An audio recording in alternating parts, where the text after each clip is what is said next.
Welcome to the Varahi real estates. మీరు కనుక ఛానల్ని సబ్స్క్రైబ్ చేయనట్లయితే సబ్స్క్రైబ్ చేసుకోండి. అట్లాగే రియల్ ఎస్టేట్కి సంబంధించినటువంటి మరింత ఇన్ఫర్మేషన్ కోసం ఈ ఛానల్ని ఫాలో అవ్వండి. ఇప్పుడు మనం చూస్తున్నటువంటి ఇలాంటి ఉన్నటువంటి లొకేషన్ వచ్చేసి మర్కూక్ మండల కేంద్రానికి దగ్గరలో ఉన్నటువంటి పాములపర్తి అనేటువంటి విలేజ్లో ఉన్నటువంటి ల్యాండ్ ఇది. చూడొచ్చు మనం, ఇది మెయిన్ రోడ్. ఇది మెయిన్ రోడ్ దగ్గరలోనే మనకు ల్యాండ్ అయితే సేలింగ్కి అయితే రావడం జరిగింది. చూడొచ్చు మనం, ఇక్కడ చుట్టూ కూడా మనకు బౌండరీ ఏర్పాటు చేసి గేట్ ఏర్పాటు చేయడం అయితే జరిగింది. ఇదే మనకు సేలింగ్ ఉన్నటువంటి ల్యాండ్ ఇది. చూడొచ్చు మనం, ఇక్కడ చుట్టూ కూడా మనకు ఫ్రీ కాస్టింగ్ వాల్ తోటి మనకు వాల్ అయితే ఏర్పాటు చేయడం జరిగింది. ఇది మెయిన్ రోడ్. ఇది మెయిన్ రోడ్ నుంచి ఫస్ట్ బిట్టే మనకు సేలింగ్ అయితే రావడం జరిగింది. లోపల కనుక చూసినట్లయితే ఈ విధంగా ఉంటుంది. ఇది టోటల్ ల్యాండ్ వచ్చేసి 10 గుంట వరకు మనకు సేలింగ్ అయితే ఉంది. ఈ ల్యాండ్ ఉన్నటువంటి లొకేషన్ నుండి గౌరవరం రాజీవ్ రహదారి అనేది 3 కిలోమీటర్ డిస్టెన్స్లో ఉంటుంది. అట్లాగే కొండపోచమ్మ సాగర్ అనేది 2.5 కిలోమీటర్ డిస్టెన్స్లో ఉంటుంది. వర్గల్ శ్రీ విద్యా సరస్వతి టెంపుల్ 8 కిలోమీటర్ డిస్టెన్స్లో ఉంటుంది.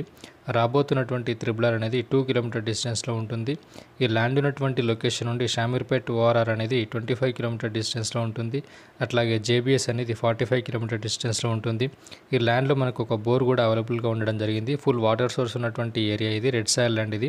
స్క్వేర్ బిట్లో ఉన్నటువంటి ల్యాండ్ ఇది. అట్లాగే రోడ్కి ఫస్ట్ బిట్లో ఉన్నటువంటి ల్యాండ్ ఇది. ఈ ల్యాండ్ రేట్ వచ్చేసి 4.5 lakhs పర్ గుంట వరకు రైతు అయితే చెప్పడం జరుగుతుంది. మీకు కనుక ఇంట్రెస్ట్ ఉన్నట్లయితే డిస్క్రిప్షన్లో ఇటువంటి నెంబర్కి కాంటాక్ట్ అయినట్లయితే పూర్తి వివరాలు తెలియజేయడం జరుగుతుంది. Thank you for watching this video.